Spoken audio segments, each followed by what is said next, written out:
हवा की लहर बनकर तू मेरी खिड़की ना खड़का, मैं बंद दरवाजे में तूफान समेटे बैठा हूँ। तशरी। इस शेर में शायर अपनी महबूबा को पैगाम दे रहा है कि मैं अपनी बीवी के साथ बैठा हूँ, इसलिए मिस कॉल मत करो। हाँ जी। आज अब्बू का मैसेज आया कि घर जल्दी आना। मैंने जल्दी में रिप्लाई कर दिया, ओके जानू। हाँ, अब भाई का मैसेज आया है कि आज घर मत आना। आहो जी। उम्र सारी नेकी करके ऐसे भूल जाओ जैसे शादी करके लोग मुस्कुराना भूल जाते हैं। बीवी, दिन रात क्रिकेट क्रिकेट, तंग आ गई हूँ मैं इस क्रिकेट से, मैं घर छोड़कर जा रही हूँ।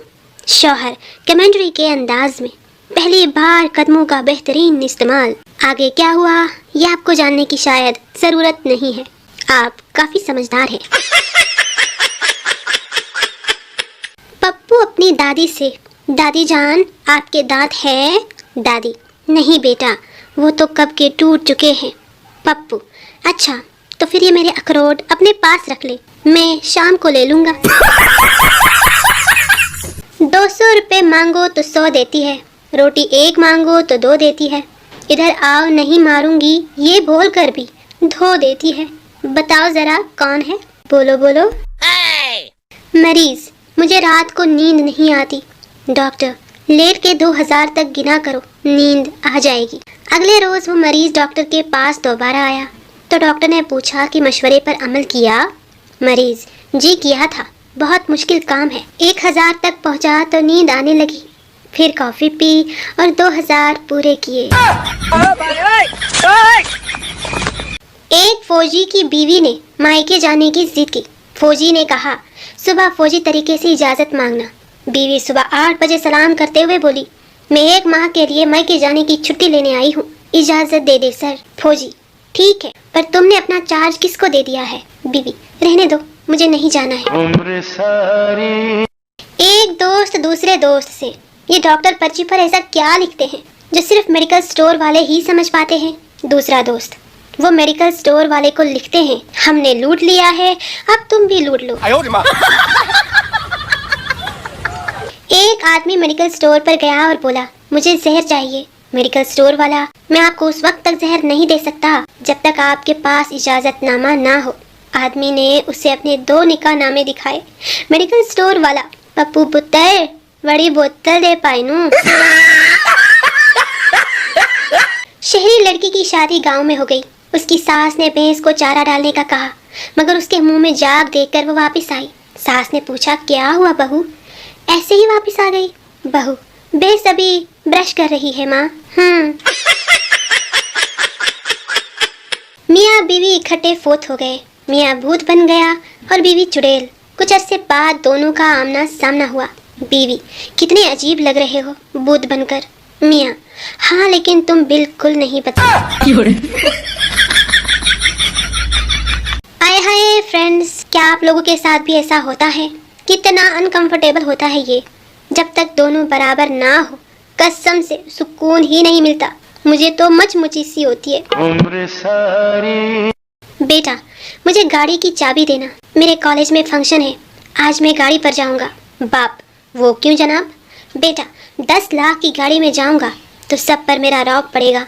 बाप, ये लो 10 रुपए, 50 लाख की बस में जाओ, ज्यादा रौब पड़ेगा। आहो। मियाँ बीवी चोरी के मौजू पर तकरीर कर रहे थे। खामिद, जो चोरी करता है वो बाद में ज़रूर पछताता है। बीवी रोमांटिक मूड में, और जो आपने शादी से पहले मेरी नींदें चुराई, दिल चुराया, उनके बारे में क्या ख्याल है? खामिद, बोल तो रहा हूँ, वो बाद में ज़रूर पछताता है। आहो जी। मियाँ बीवी डॉक्टर के पास गए। क्लिनिक से निकलकर बीवी बोली, डॉक्टर ने कहा है मुख्तलिफ मुल्कों की सैर करो ताकि तबीयत पर अच्छा असर पड़े। शौहर सर खुजाते हुए, अच्छा। बीवी, तो फैसला कर लो, कहाँ जाना है? शौहर, दूसरे डॉक्टर के पास। उम्र सारी। बेवफा लड़कों की कुछ निशानियाँ, उनके 2 आँखें होती, 1 नाक, 2 कान, 2 टांगे, 2 हाथ होते हैं। जिनमें ये निशानियाँ हों, समझ ले वो बेवफा है। एक शादी पे गया, वहाँ पे लोग दूल्हे के सर पे पैसे वारते और चुम्मी लेते। दुल्हन बेचारी खामोश बैठी थी, उसके सर पे कोई पैसे नहीं वार रहा था।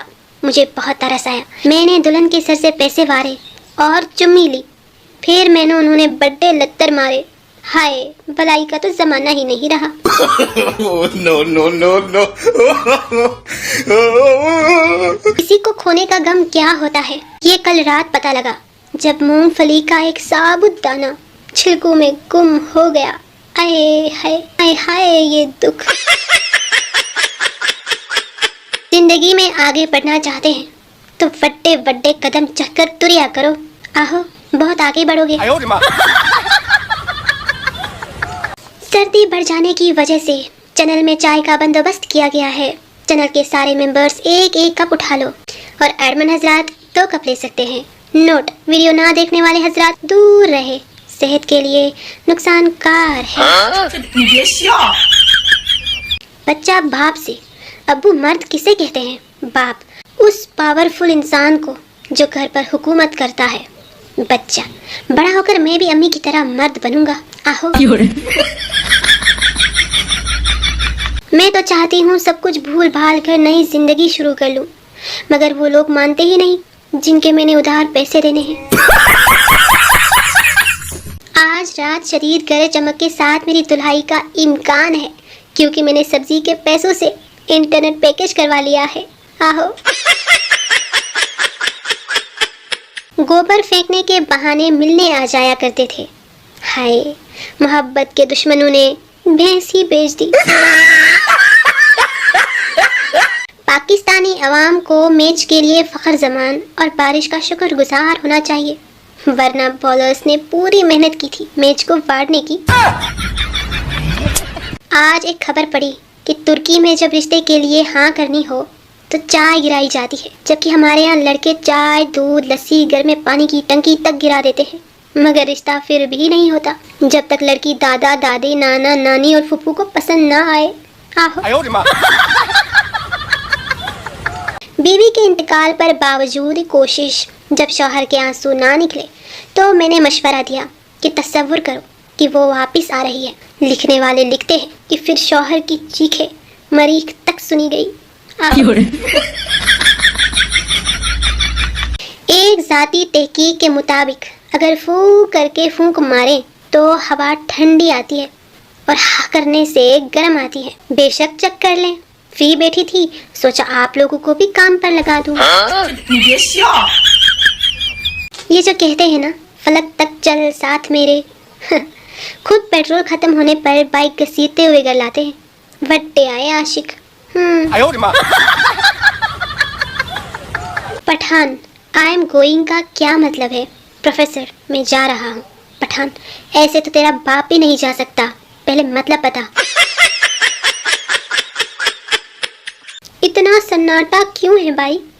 ठंड ना जमते नहीं गए सारे, वीडियो पर रशी नहीं लगती।